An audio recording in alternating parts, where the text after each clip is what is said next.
ഉണ്ടാക്കുന്ന സമയത്ത് നമ്മൾ എന്തെല്ലാം കാര്യങ്ങളാണ് ശ്രദ്ധിക്കേണ്ടത്? ഇപ്പൊ ബാങ്കിൽ നിന്നൊക്കെ ലോൺ എടുക്കുന്ന സമയത്ത് അവർ ചോദിക്കുന്നത് പ്രൊജക്ട് റിപ്പോർട്ടാണ്.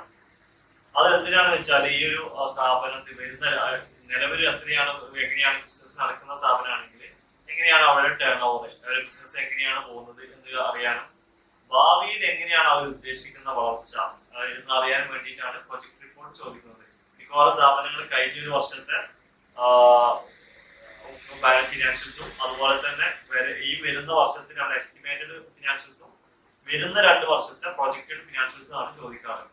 അപ്പോ ഈ ഒരു ഇത് നമ്മൾ ഡീറ്റെയിൽ, അതായത് പ്രൊജക്ട് റിപ്പോർട്ട് ഉണ്ടാക്കുന്ന സമയത്ത് നമ്മള് ഡീറ്റെയിൽ നമുക്ക് ആവശ്യമായിട്ട് വരുന്നത് ആ ഒരു സ്ഥാപനത്തിന് എത്ര ലോൺ എടുക്കാനാണെങ്കിൽ എത്രയാണ് ലോൺ എടുക്കേണ്ടത്, അതുപോലെ എത്രയാണ് ഇൻട്രസ്റ്റ് വരുന്നത്, ഈ ഒരു ഡീറ്റെയിൽസ് നമുക്ക് ഉണ്ടെങ്കിൽ മാത്രമേ നമുക്ക് എന്ത് ചെയ്യാൻ പ്രൊജക്ട് റിപ്പോർട്ട് നമുക്ക് കറക്റ്റ് ആയിട്ട് ചെയ്യാൻ പറ്റും. അതുപോലെ തന്നെ GST ഉള്ള ആളുകളാണെങ്കിൽ, ഇപ്പൊ GST ഉള്ള ആളുകളാണെങ്കിൽ GSTന്റെ ഡീറ്റെയിൽസ്, അതായത് GST എത്രയാണ് ആക്ച്വലി ടേൺ ഓവർ വന്നത്, ആ ഒരു ടേൺ ഓവർ ആയിരിക്കണം എന്ത് ചെയ്യണം പ്രൊജക്ട് റിപ്പോർട്ടിലാണ് മെൻഷൻ ചെയ്യേണ്ടത്.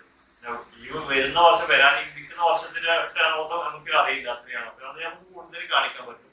പക്ഷെ കഴിഞ്ഞ വർഷത്തിൽ ആക്ച്വലി എത്രയാണ് GST ഉള്ളത് ആ ഒരു എമൗണ്ട് മാത്രമേ എന്ത് ചെയ്യാൻ പറ്റുള്ളൂ, നമുക്ക് അതിൽ കാണിക്കാൻ പറ്റുള്ളൂ. ഒരു പ്രൊജക്ട് റിപ്പോർട്ട് നിങ്ങൾക്ക് എന്തെങ്കിലും ആവശ്യം ഉണ്ടെങ്കിൽ നിങ്ങൾക്ക് ഞങ്ങളുമായി കോൺടാക്ട് ചെയ്യാം.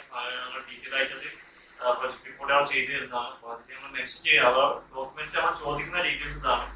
ഏത് ബാങ്കിൽ നിന്നാണ് നമ്മൾ ലോൺ എടുക്കുക, നിങ്ങൾ ലോൺ എടുക്കുന്നത്, എത്രയാണ് നിങ്ങൾ ഉദ്ദേശിക്കുന്ന ലോൺ, എത്രയാണ് ഒരു ബാങ്കിന് ഇൻട്രസ്റ്റ് റേറ്റ് പറഞ്ഞിട്ടുള്ളത്, പിന്നെ അത് എങ്ങനെയാണ് നിങ്ങൾ അടക്കുന്നത്, അത് ഓഡി ആണോ അതല്ല നോർമൽ ലോൺ ആണോ, എങ്ങനെയാണ് നിങ്ങൾ പേയ്മെന്റ് സിസ്റ്റം ചെയ്യുന്നത്, ഈ ഒരു ഡീറ്റെയിൽസ് ഉണ്ടെങ്കിൽ നമുക്ക് എന്ത് ചെയ്യാൻ പറ്റും. നിങ്ങളെ സ്ഥാപനത്തിൽ അതുപോലെ നിങ്ങളുടെ ബിസിനസിന്റെ ഡീറ്റെയിൽസ്, എന്താണ് ബിസിനസ്, പിന്നെ നിലവിൽ GSTന്റെ പാർട്ടിയാണോ GST ഇല്ലാത്ത പാർട്ടിയാണോ, പിന്നെ ഇത്തരം കാര്യങ്ങളൊക്കെ അറിഞ്ഞു കഴിഞ്ഞാൽ നമുക്ക് നിങ്ങൾക്ക് വേണമെങ്കിൽ പ്രൊജക്ട് റിപ്പോർട്ട് നമുക്ക് ചെയ്തു തരാവുന്നതാണ്. അപ്പൊ നിങ്ങൾക്ക് എന്തെങ്കിലും റിക്വയർമെന്റ്സ് ഉണ്ടെങ്കിൽ പ്രൊജക്ട് റിപ്പോർട്ട് ബാങ്കിലേക്ക് റിക്വയർമെന്റ്സ് ഉണ്ടെങ്കിൽ നിങ്ങൾക്ക് ഞങ്ങളുമായി കോൺടാക്ട് ചെയ്യാം. വിത്തിൻ 2 ഡേയ്സിന്റെ ഉള്ളിൽ തന്നെ നമുക്ക് ഒരു പ്രൊജക്ട് റിപ്പോർട്ട് നമുക്ക് ചെയ്ത് തരാതെ അതിൽ ഈ ഒരു പ്രൊജക്ട് റിപ്പോർട്ടും പിന്നെ നിങ്ങളുടെ കാര്യങ്ങൾ എങ്ങനെയാണ് നിങ്ങളുടെ ബിസിനസിന്റെ കാര്യങ്ങൾ, അതിന്റെ ഒരു ഡിസ്ക്രിപ്ഷനും കാര്യങ്ങളൊക്കെ ആയിട്ടുള്ള കാര്യങ്ങൾ നമ്മൾ ചെയ്തു തരുന്നതാണ്.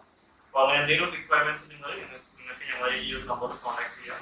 എന്റെ നമ്പർ ഞാൻ ഈ ഒരു വീഡിയോയുടെ ഡിസ്ക്രിപ്ഷൻ ബോക്സിൽ കൊടുത്തിട്ടുണ്ട്. പിന്നെ അതുപോലെ തന്നെ അക്കൗണ്ട്സിന്റെ എക്സ്പെയറുമായി എന്തെങ്കിലും സർവീസ് നിങ്ങൾക്ക് ആവശ്യമുണ്ടെങ്കിൽ നിങ്ങൾക്ക് ഞങ്ങളുമായി കോൺടാക്ട് ചെയ്യാം.